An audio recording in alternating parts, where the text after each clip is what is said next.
आप सभी को स्वागत है न्यू मंथन के ऑनलाइन प्लेटफॉर्म पर। अब आपने एडीओ का एग्ज़ाम दिया था और इस एग्ज़ाम के संबंध में आपकी शिकायत थी, तो बीपीएससी और सरकार ने दोनों का निर्णय हुआ कि जो भी गलतियां रही है गलती को सुधारा गया और परीक्षा को रद्द कर दिया गया है। तो अब आप एग्ज़ाम दिए थे, तो उस एग्ज़ाम में आपकी तैयारी कैसी थी वो देखें आप।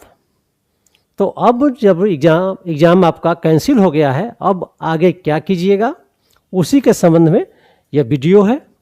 तब सबसे पहले आपको क्या सोचना चाहिए, पहले अपने को आप उस क्वेश्चन को रखें, आप कहाँ बेहतर परफॉर्मेंस किए थे, आप कहाँ पर कमज़ोर साबित हुए थे।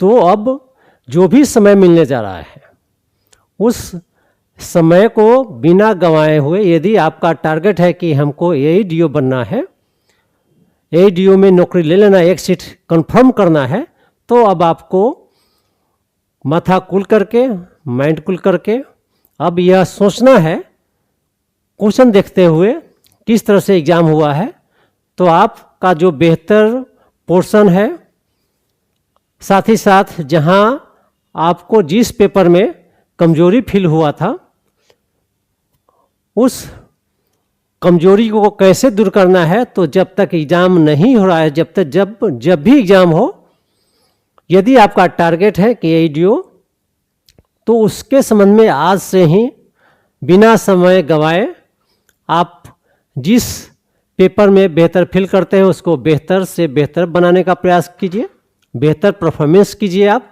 साथ ही साथ जिस पेपर में आपको परेशानी हुई थी तो उस परेशानी को दूर करने का प्रयास करें, क्योंकि इस बार पिछली बार यदि 4 लाख लोग बैठे थे, 4 लाख अभ्यर्थी बैठे थे, तो हो सकता है कि इस बार उससे अधिक अपीयर हो, क्योंकि उसे पढ़ने का मौका मिला है। साथ ही साथ यह भी अब कंफर्म हो गया है, यदि किसी भी तरह की परेशानी होगी तो परीक्षा रद्द हो सकती है। तो इससे जो भी स्टूडेंट थे उसमें कॉन्फिडेंस आया है कि अब हम अच्छा से तैयारी करके नौकरी ले सकते हैं। तो आप बेहतर परफॉर्मेंस के लिए आपका जो बेहतर पोर्शन है उसको और बेहतर कीजिए, जो आपका कमज़ोर पोर्शन है उस कमज़ोरी को दूर करने के लिए आज से ही, अभी से ही आप लगे, क्योंकि इसमें एक एग्ज़ाम है, एक एग्ज़ाम से ही आपको एक अच्छा नौकरी मिल सकता है। तो इसलिए आप सबसे बेहतर जो जज होता है किसी भी एग्ज़ाम का, वह सेल्फ जज होता है। और आपने एग्ज़ाम दिया, अपने को सेल्फ जज किया, अपनी तैयारी को जज किया, तो जितना हम बोलेंगे उससे बेहतर है कि आप अपने को जज कर पाएंगे आप। और प्रयास करना है कि हर एक पोर्शन को बेहतर बनाने का प्रयास करना है। आप जान रहे हैं कि यदि आप एडीओ के एग्जाम दे रहे हैं तो निश्चित है कि आपको मैथ और रीजनिंग में आप बेहतर होंगे, जो भी, और मैथ और रीजनिंग में भी आपको इस बार 95 आपको हर हाल में सोल्व करना चाहिए, क्योंकि 90 से 95 यदि सोल्व नहीं करते हैं तो आप हो सकता है कि पिछड़ सकते हैं एग्ज़ाम में, आपको रिजल्ट नहीं हो पाएगा। तो मैथ रीजनिंग के लिए बेहतर है कि 90 से 95 स्कोर कीजिए आप, क्योंकि एग्ज़ाम एक बार दे चुके हैं, पैटर्न देख चुके हैं, सभी लोग पैटर्न देख चुके हैं। तो जो एग्ज़ाम नहीं दिए थे वो भी पैटर्न देख चुके हैं, तो सभी लोग उसके लिए प्रयास करेंगे।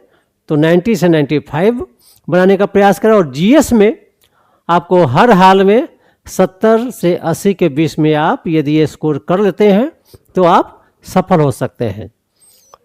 तो इसमें अब करंट अफेयर्स का क्वेश्चन देखे थे, साइंस का क्वेश्चन देखे थे, प्रत्येक पेपर में देखे कि कहाँ किस तरह से आपसे पूछा जा सकता है।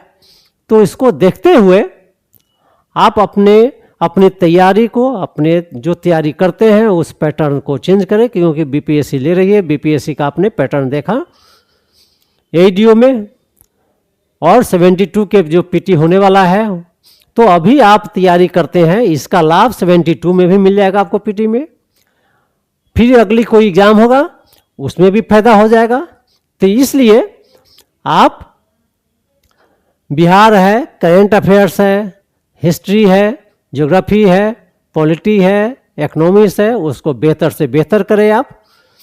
उसके बाद साइंस में आपको हर हाल में साइंस में भी सुधार की जरूरत होगी, आपको बनाना पड़ेगा साइंस।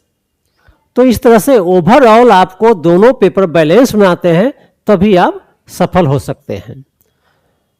तो मेरी यही सलाह है कि एडीओ के रद्द होने के बाद आप एडीओ में यह प्रयास करना है कि आपको एक पोस्ट चाहिए, एक सीट चाहिए, तो आप एक सीट कंफर्म कीजिए।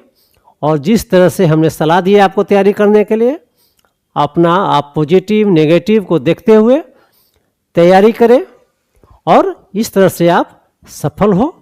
और न्यू मथन क्लासेस